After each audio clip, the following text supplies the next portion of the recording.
It was a long time ago when I was called young, I can tell you. I really appreciate it. Really. So when I was in your age, guys, do you hear me, right? Okay. I was hoping, I clearly remember, well, once I was in your age. Okay, it's hard to imagine, but I was. Anyway, so I was always hoping that once I will have the chance in life, that I go to a client presentation and say, I've got 10 years of experience. And I was like, I want to be there, I really want to, I want to get that feeling, like 10 years of fucking sort of experience.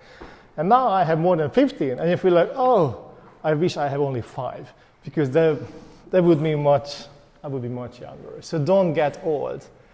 That's the major message today. Don't get old. Refuse aging. Okay, so we will do a little bit of a thing today. I have 2 systems that I need to jump in from one to the other because I wanted to have a little interaction with you guys. Okay. Hopefully you will see. Okay, cool.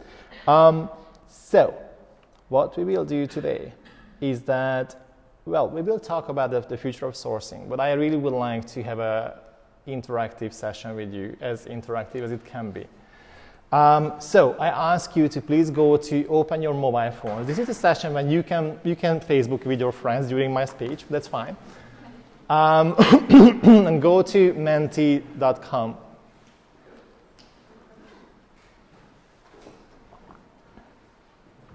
And menti.com will ask for a secret code. And the secret code is there, actually. It's not that secret, unfortunately. So just go to menti.com and then type in, and you can love if you wish. Love matters.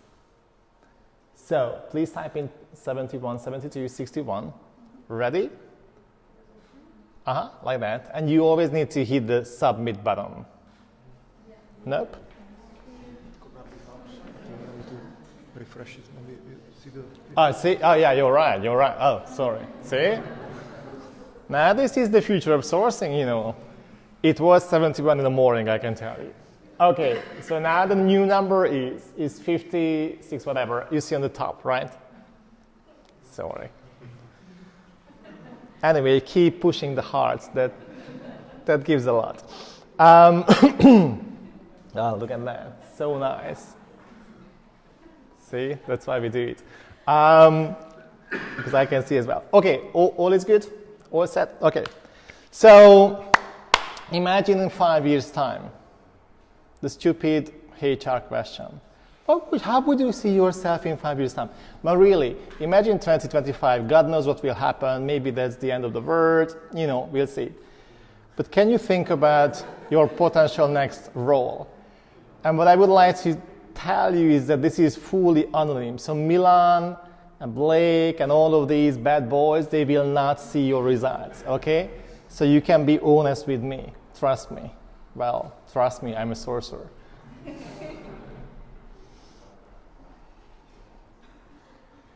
And what was the original code? Oh, God knows, right? So there's 56, 80, 98. And by the way, we have like 60 people in the room. So here, this is my leadership help. So I see how many people are voting, and I can wait. I can say, can I get 50, please? So, okay. Cool. Can I get 8 more? Those 8 who haven't yet hit the button. And I see the hands now. Oops, there's one. She's typing. Okay, cool. All right, we will get back to this whole question. I think it's really interesting. Let's start the journey. So when we talk about the future of sourcing, we need to first understand the past of sourcing, the whole evolution of sourcing. So how these all things started. You may not remember because you were not even born, but before 2000, there was a time, funny old time with a fax machine, Blake, you may remember, don't you? I'm sorry. So, but by that time, there were recruiters being responsible for everything, and they had some assistants and maybe some researchers. But being a researcher was extremely poor, and that was a super shameful job. And you were never, well, anyway, that was really bad. So, and then there was a big change. So what do you think? What was the big change in the whole world? There was a big change in the market. There was a new player, like something changed. Around, what was that? LinkedIn. Well, it was way before LinkedIn, So around 2000, 1998, what was that? Job boards were before. Job boards are 80, I think 1980 probably. What was around 2000? Well, the dot-com thing, but what was that really? What was the big opportunity we had, sourcers, that time? See? Exactly, well done. The whole internet basically was born. And also the search engines. And Google was invented in 1998. Yeah, 1998. And the first actual sorcerer, like Jim Stroud, he came to stage around 2003, so 5 years later. Okay, that was the big opportunity at that time, that basically we understood that in the old times, so here, not here, in this time, we were using the phone, we were using job boards, we were advertising in the newspapers, whatever, old school. And then we understood, I can find data on the internet. I can actually hack Google to find people. I can go after using all of those codes and I will find human capital data. And that was the birth of this whole profession. So you guys, many times I am asked that what I think is the primary skill of a sorcerer, and I do believe it as the search. So sorcerers who cannot search, they're not sorcerers. They may be super good with phone, with engagement whatsoever, I understand, but the foundation of this profession is finding data. That's my hardcore answer. Okay, what was the next step? What do you think in the whole evolution? So that was around 2000, 2005, and then what? What happened in 2008? Social media, yeah, that was a certain thing of social media. I think LinkedIn was invented 2004, maybe 6, so yes, that's good. What else? What else did we have? The fucking crisis. You guys can cut off fuck, right? Okay, exactly, that was the crisis. And there was a crisis, and the crisis has a connection with sourcing. Because basically there was a huge crisis all around the globe, and companies didn't want to pay any more money on third-party agencies.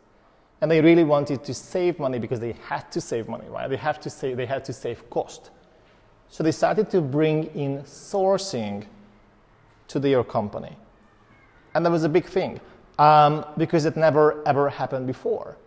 I mean, like, sourcing, research was such a strange job that, it wasn't corporate. But there was a moment when companies, like all of these big companies, Microsofts and Googles and Facebook and RPO players, everyone, started to build huge sourcing hubs. And that was the opportunity for us. And then basically we understood that sourcing is not anymore a rocket science. Sourcing is just a job. Don't get me wrong, I love this job, but this is just a job. Sourcing is not anymore a niche. Think about social talent, think about recruitment academy. Everyone can be trained. Everyone can understand sourcing, right? So basically that was a certain movement that I call that, I'm not sure I can pronounce, but I call that the Blake, would you help me with these words? So that of sourcing just began.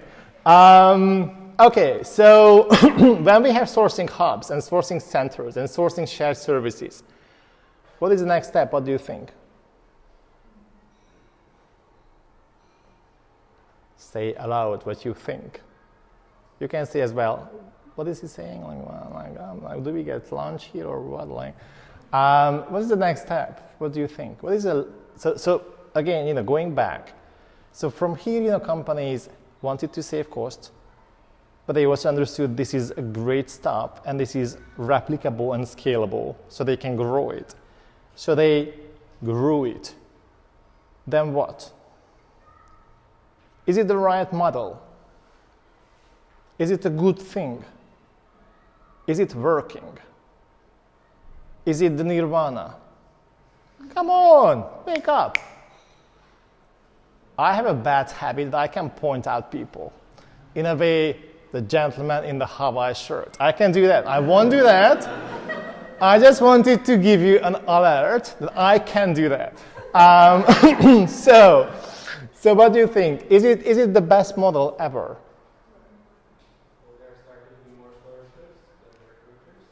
Say again, because you are really far. Yeah, so the roles were changing, more to sourcers. But what does that mean? That's a good one. So if we have recruiters here, so recruiters are like that, like the drama queen. I'm a recruiter. And they had little assistants and researchers.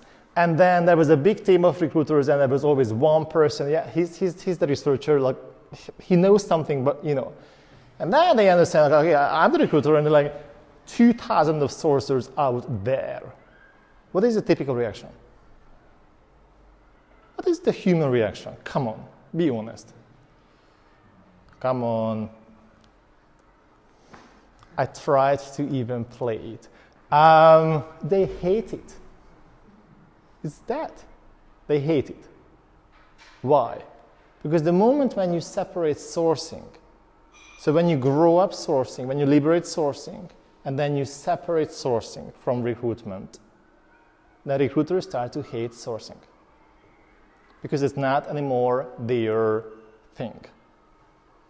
And even more, because when you build a sourcing center, and I've done that, I had 160 people under me, poor guys, I'm really shit manager, I can tell. Blake is a strong, Milan is like a role model, really, I mean it. I'm a shit people manager. I hate cat stories. I hate the grandma died, whatever. I cannot deal with that. Like people coming to my office crying, like, I can't do that. But I did that. I was trying. I did my best. But the problem is that when you have a sourcing center, you want to steer them via your productivity.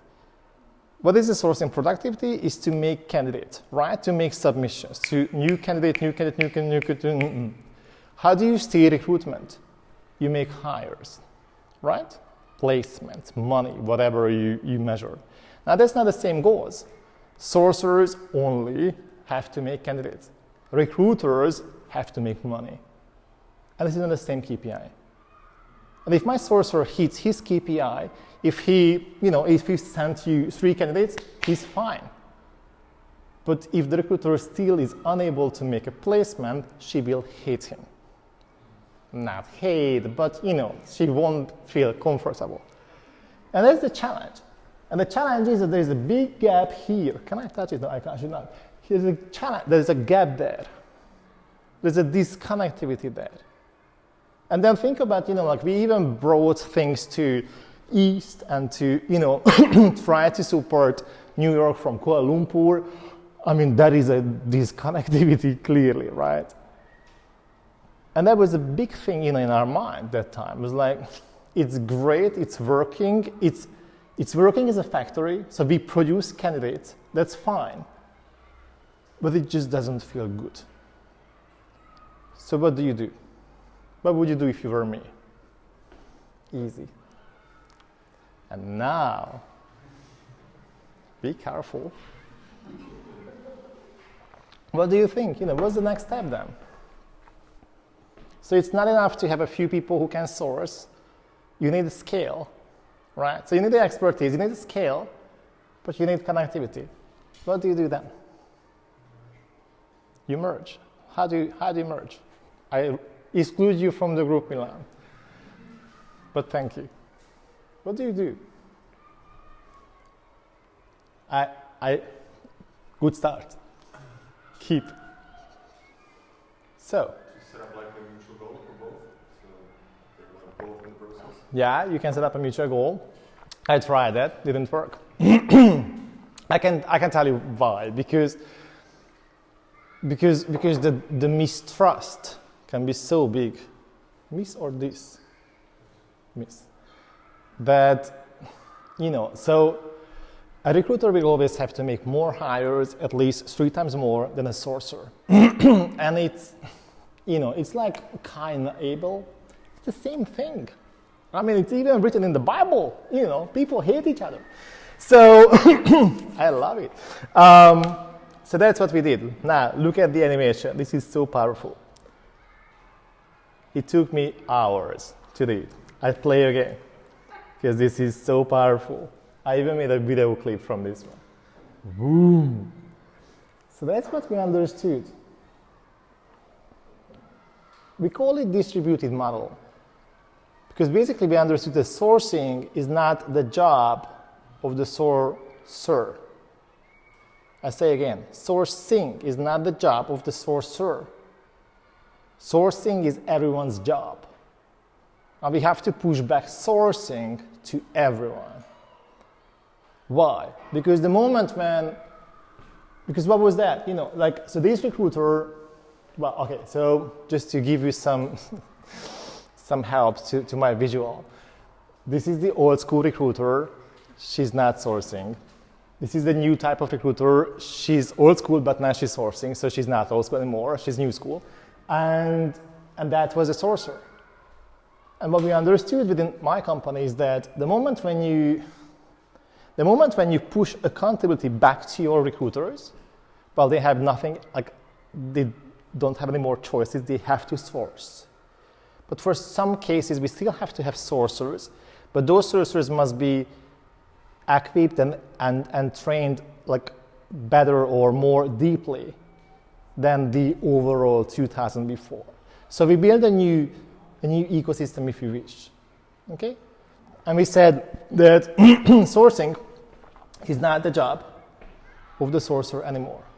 So I believe that that's future. Future is that you guys, as you just told us, I mean, look at this. As you told us, you will not stay sourcers. There's a certain movement on the market that you either move to a 360 role, because in the new world 360 role, you will have to source.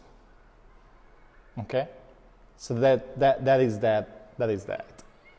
Now, let's move on. So far, so good? Are you still with me? Okay.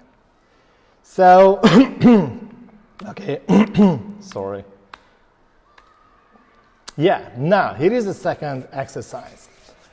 So, where is your expertise? Please open your mobile.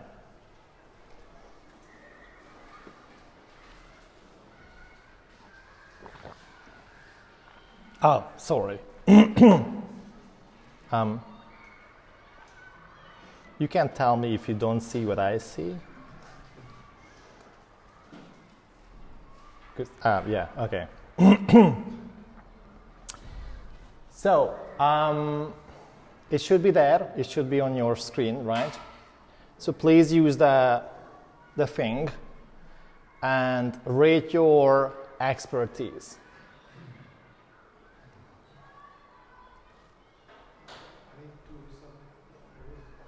Say again.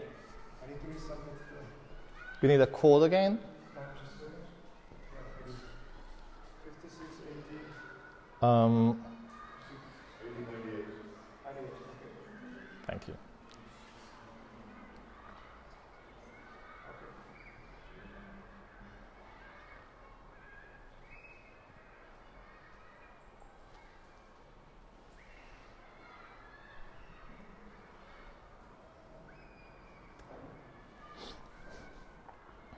So last time I had 40-something people voting, so 29 isn't a number.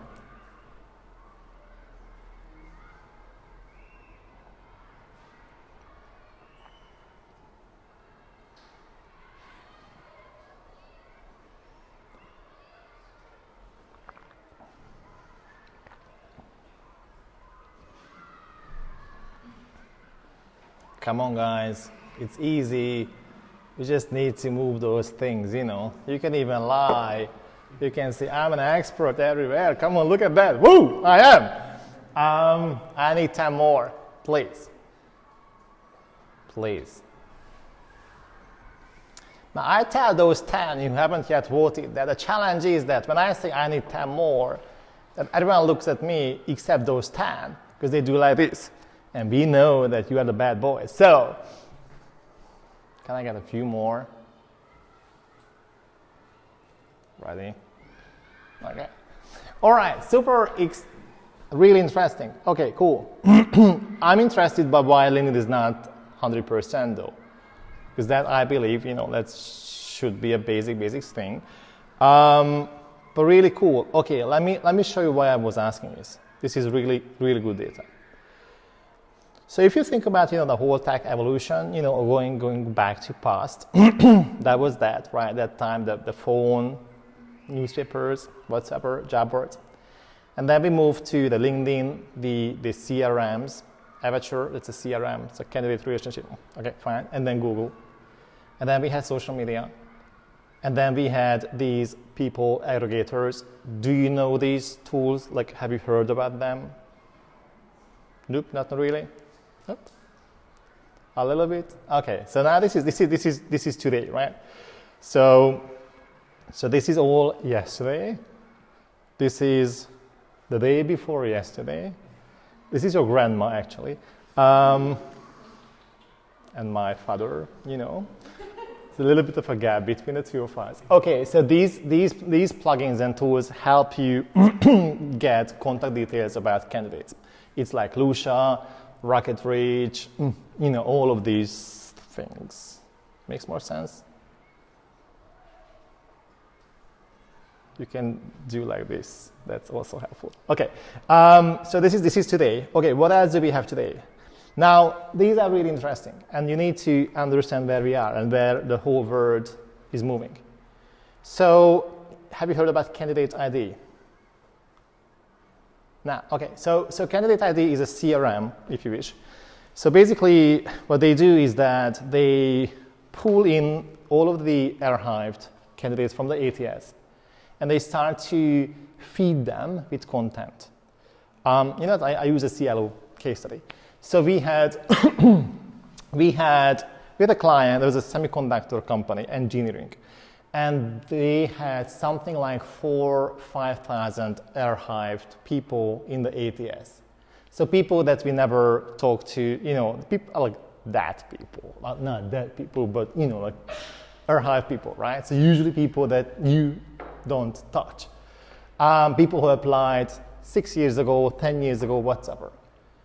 So we started to email them on behalf of one of the client major stakeholders, so the head of engineering.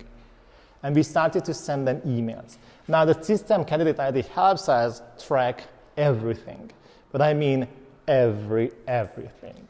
So not only open rate, not only click rate, but we sent an email saying like, hey, please go click here, whatever.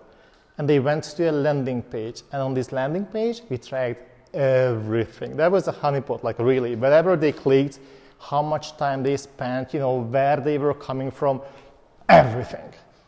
And basically, we understood, after a while, we had a list of people, but we had so candidate ID helps you get engagement data. So you will be able to see, based on the candidate activity, that who is the most engaged with you and who is the least engaged. And what is good is that this is even before a reply. So you don't, in the old world, we were sending an email and we are waiting for a reply. In the new world, I'm sending you an email and I already know what you are doing, like immediately. Because I have all of my micro codes in my email and I track everything. You see the whole difference? It's so fascinating. Fanon people, they build career websites. Well, that's boring. Well, you may say, well, it's not. Because they build intelligent career websites. So how does that work? Vlad, do I have more time? How much time do I have? Oh, cool. Then, guys, can you change my flight? Thank you. So, you have your career website, and there is a candidate visiting the website. Now, we don't know anything yet about this person, right? The interesting is that fandom people, so these websites starts to build a profile for this Mr. X. So they can understand, for instance, when, so they start gathering data. Data that they can gather is like, when did you visit the website? From which IP address? From which country? From which city? Are you potentially more of a man or more of a woman? Or, we will see. And they not only they gather, but they store. And they create a profile based on this information. They say, okay, let's say this is ID, whatever, long number. Now, next time, because they store this information in the back end, we don't know the name, we know nothing. We just know something about this person, a part of data. Next time when this candidate goes to the website, because we stored something, we can immediately start showing this person, for instance, the right content. So again, if I see that this person was coming from whatever IP address, and I see that from this IP address, he was checking, let's say, finance jobs, the next time when he goes back to the website, I will only show him finance jobs. He will not realize. But that's what we can do now with these websites. Now, I will show him finance jobs. I will show him financial whatever content. I will show him finance videos. Just his interest. So not the big junk anymore, but just like trying to personalize as much as possible. Now, we constantly ask him to give us your fucking email address. Like, please log in, just create your profile. Like, please, please, please. Why? Because that's what we need. So the moment when he creates a profile, which can be even just like first name, last name, email, even just like first name, email, who cares? But that moment, all of this information that we have gathered and stored will be matched with a human individual. And by that moment, we will know that, okay, on this email address, we have a potential financial candidate. Now, these systems can do all the magic, and they start to enrich this data from LinkedIn, from Facebook, from social, from Google. Okay, now I tell you this. So once I was training a group of people, and there was a proper trainer in the group, and she said, honey, you need to understand that you either write on a flip chart and then people can read it, or you don't write. Because doing like this, it won't help, And I understand that you are so fucking passionate, whatever, and you just like quick, but no, you need to write down social, because there are always some people who cannot really follow you and they want to read it. Anyway, bracket. I still don't write. So now, we still don't have a CV in place. You understand?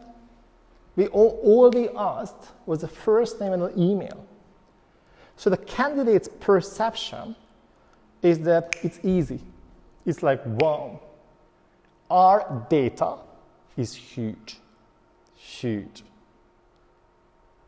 Now, what will happen? Because we have all of this, we know we understand, for instance, whether this person prefers Tuesdays or Fridays, whether this person checks the website from mobile or from the laptop, whether this person checks from home or from work. We know all of it.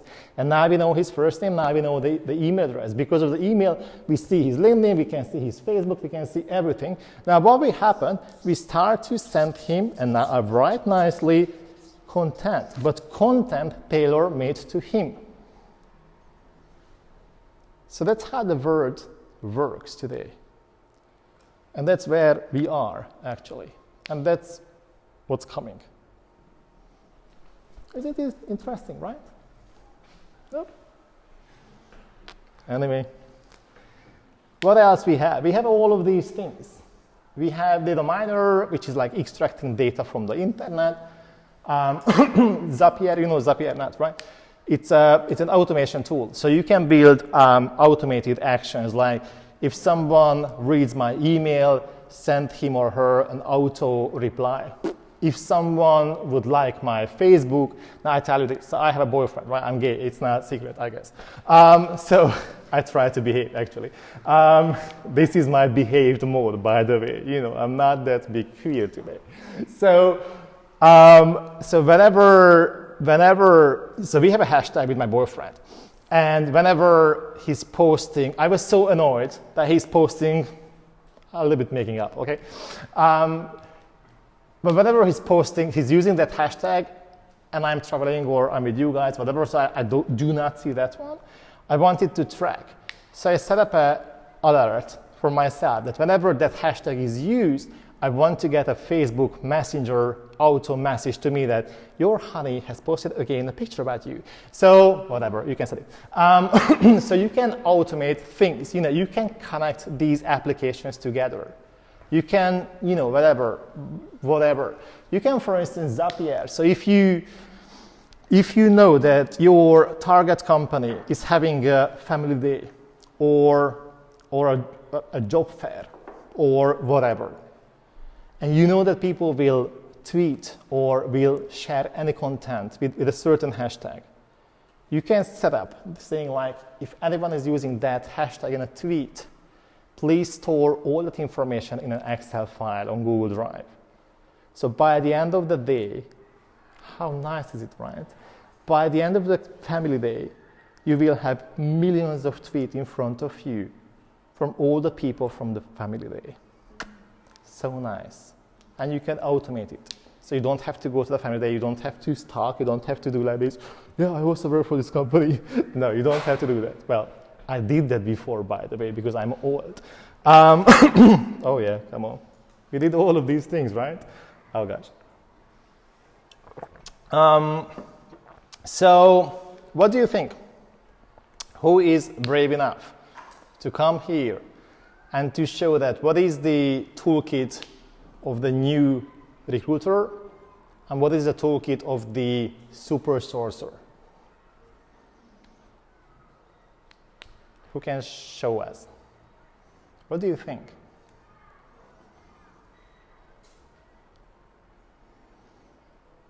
Okay. I need at least one person. I can leave it two because then I can pick. But what do you think? What goes under the new type of recruiter? How much do those people need to know?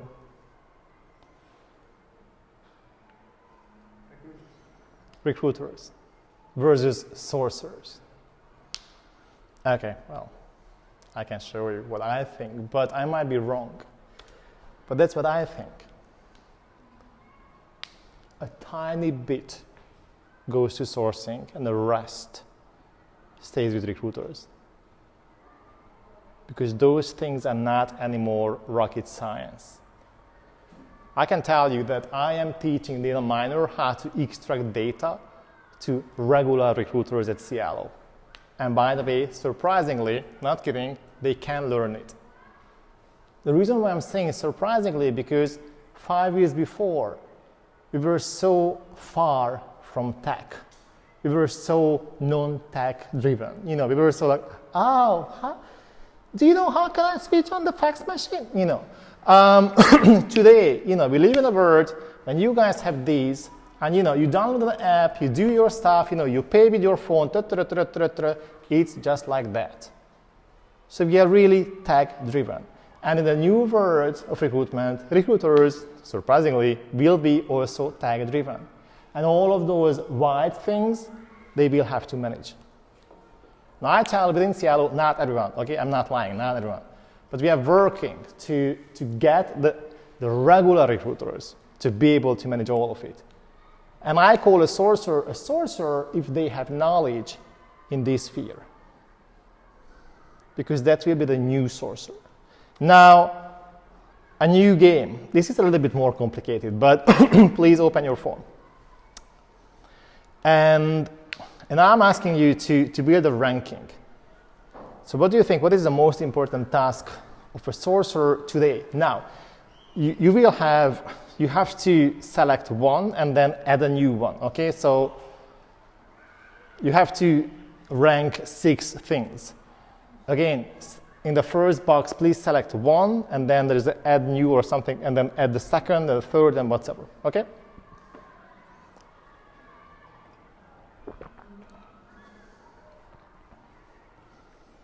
Again, you have to add six boxes.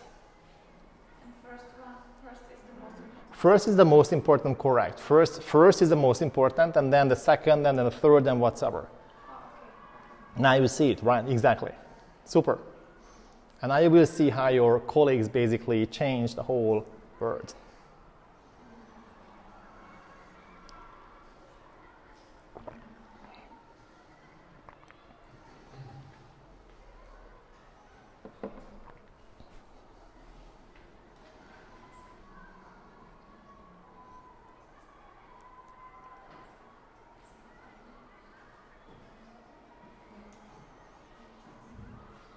Is it clear how you can, yeah, so you have to add 6 times, yeah, cool. Okay, let's try to get around 40.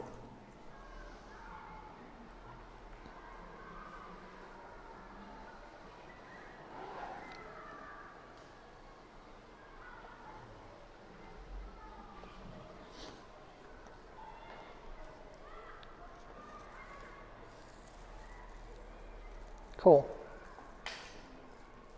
Wow. Cool, okay.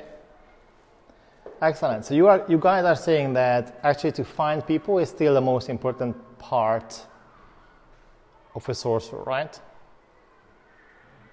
Okay. You may agree, but like you are against everyone. Now, this is what you guys need to, you must understand. That the world is changing and finding people will not be anymore any challenge. It may be a challenge today, trust me, but it won't be a challenge probably in really short time.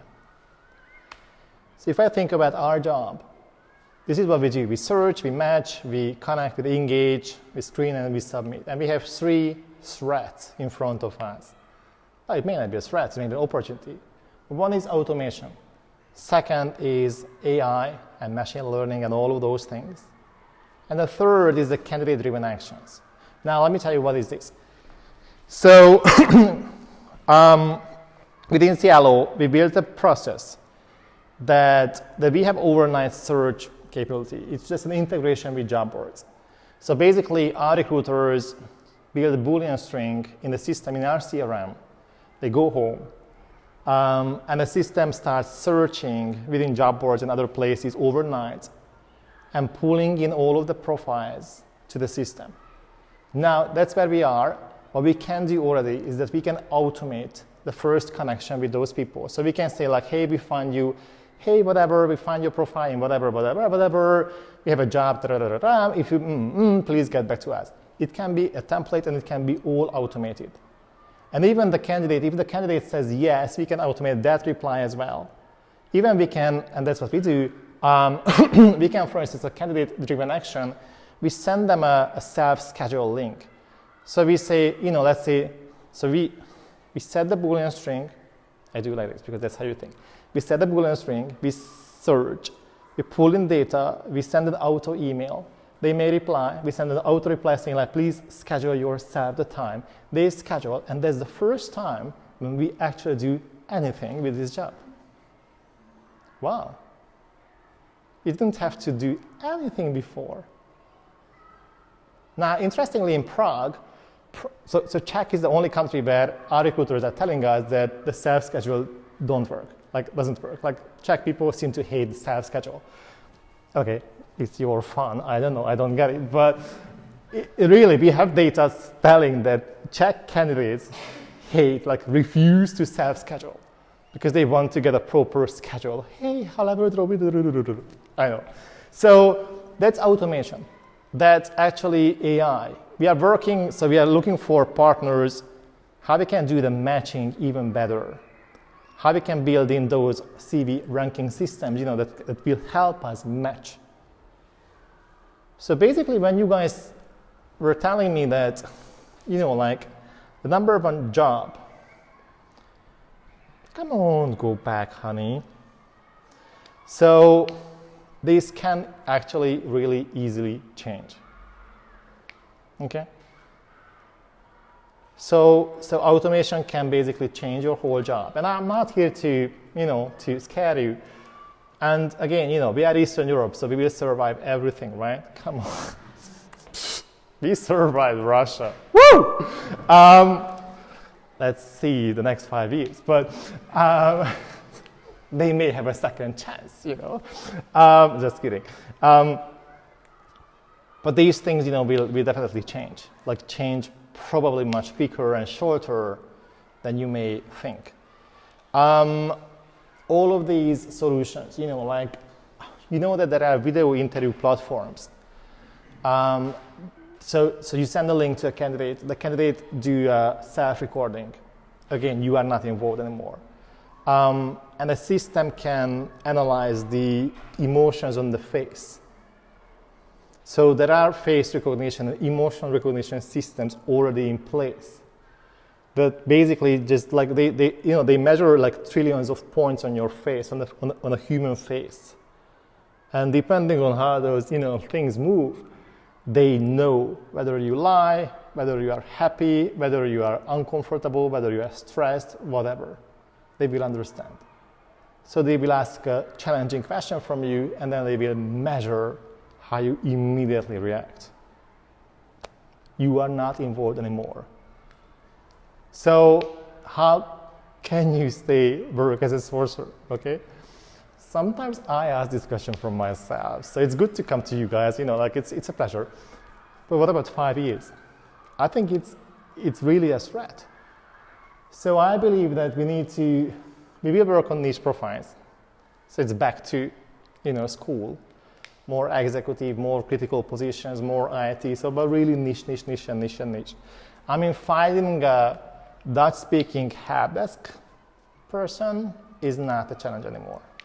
Like really, it will be probably automated easily. So think about that again, So how the new world will look like. So today you work a lot for shared services, right? Okay, so we have these, and I believe the Dutch-speaking agent is a nightmare. Maybe the Danish-speaking? There are these things, right? The Norwegian-speaking, the Norwegian Chinese. Can you find them? Sure. So now we need to find them, right? It's great that you guys started to use the ATS. That's powerful. By the way, we measure within Randstad. We measured back to 2016. What do you think? What is the percentage of the candidates in the ATS that we replaced in a year time? So, no, backwards. So from the total number of placements that we made within Randstad UK, which percentage was already in the ATS? 30? 10, 50? It was 80. 80%. So when you guys tell me that search is still your number one job, I may challenge you. Because probably most of your candidates probably are already in data recruit. Yeah, probably there. Now, I understand that every ATS, and with all the love to data recruit, I don't know data recruit. But ATS, it's a shit experience. We don't we like the exotic stuff, right? We like to go to GitHub and to find something and then to whatever. I get it. But this is not the future. The future is that you guys will finally understand that basically almost everyone is in the ATS. So all of the Dutch-speaking agents will be in data recruit. And searching will not be sexy anymore. You will start feeding content with these people. You will start measuring, like whatever the behavior is. You will understand the moment when he's opening the email. You will send them even more precise, more personalized, more targeted content. And the right moment, you will just give him a call. Why? Because you will get an email in your inbox saying like, hey, good morning, whoever. Your candidate is in the right mood. Sorry, it may be a weird analogy. Anyway, we are just us, right? So when you want to have a baby, there's a certain moment when you have those things in your whatever, so that moment, right? You understand, right? I have two babies. I know the whole process. Like, I've been there. I've done that. I'm good everywhere. So when the temperature is the highest with a Dutch-speaking agent, you will give him a call. But you don't have to anymore do any search, any kind of nothing. Okay? This is important. Market intel. I know that market intelligence is one of the things that we will do more. And that's a powerhouse. I receive requests from companies saying like, okay, can you tell us? I received recently this one. It's a technology company, telecom company, and they wanted to find all of the diaspora Hungarian technology telecommunication experts in the world. And they came to me saying like, can you do that? Well, I did that. But that's the new type of skill set. Can you find all of the diaspora Czech people around the planet? Ask this question from yourself. If the answer is yes, you're good. If not, you need to work. And growth hacking. You know growth hacking? Not really, right? So growth hacking is a marketing science, if you wish. It's a discipline. Which is all about that how can we build like big data sets of users or customers by leveraging technology and automating things as much as possible. So, for instance, how can we use these Zapier, for instance? How can we grab those tweets? Grabbing those tweets and then automating the data enrichment via whatever higher tool, and then bringing that into your ATS and then sending the first email. How can we do these mass actions, growth actions, via technology and via automation? And that's the new mindset. Okay, last slide. So, because I was thinking to give you some positive thoughts as well. So where I see you guys can grow. And all of these people, except Vivek Jyoti, he's Vivek. All of these people are from Eastern Europe. And the reason why I'm having those people, because I wanted to show you that, really, it's just your ambition which is your limit. Really. So, if you're a super sourcer, and I'm sure you are, I believe you are, then you can move to 360 recruiter roles, like Andre at Facebook. You know Andre, right? Prohaska, whatever, yeah. He's like super famous now. Or Tomek, he was a super sourcer with Alexander Solutions. He's Polish, and he moved to Germany, and now he's leading like client teams with us, and like he's super strong. You can move to sourcing leadership. I would love to share the story of Vivek Jyoti. Vivek Jyoti is an Indian person, and he was living in Nuremberg, and that was that time when LinkedIn groups still existed. That was a long time ago. And Vivek Jyoti was super keen and super active and super culturally different than all of us on this planet, right? Asking everything, commenting like really different culture. And then I wanted to hire a sourcer in Germany, and I wanted to hire him because I said, he's got the talent. Now, that time, he didn't speak any German. Nothing, not even a word. Like I spoke more with my Guten Morgen, that was way more than what he was able to say. And everyone within Germany was against this hire and said, yes, I need to hire this guy because he's so strong. And today, Vivek Jyoti is the EMEA sourcing lead at Adidas in Germany. Well, 10 years happened, right? He speaks German, right, for sure. But he's leading the EMEA sourcing activity for Adidas. Just an Indian person somewhere being lost in Nuremberg. So it's possible. I can tell you my story. I wasn't born rich, I wasn't born famous, I wasn't born whatever. I was a guy in a block house, you know, like somewhere in the poorer area of Budapest, and voila, I'm here. You can become a speaker, you can blog, you can become a community leader. These are proper jobs today.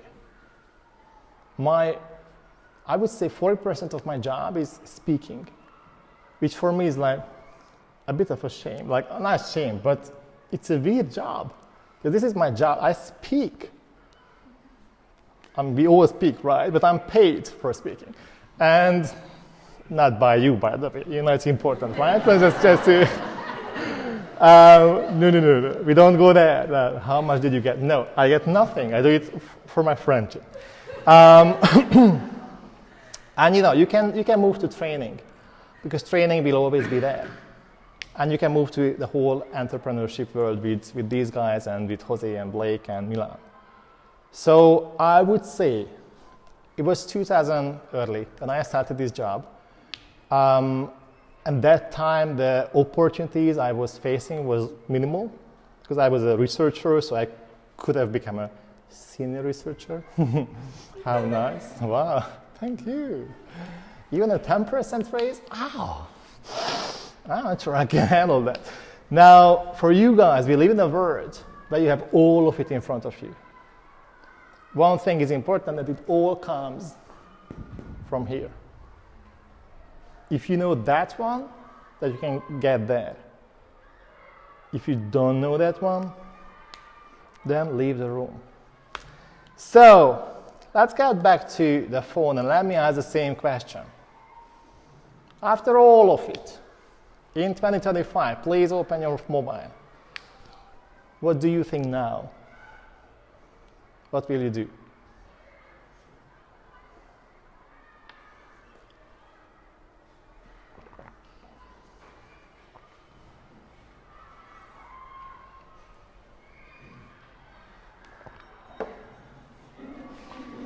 I'm sorry, Milan. Yeah.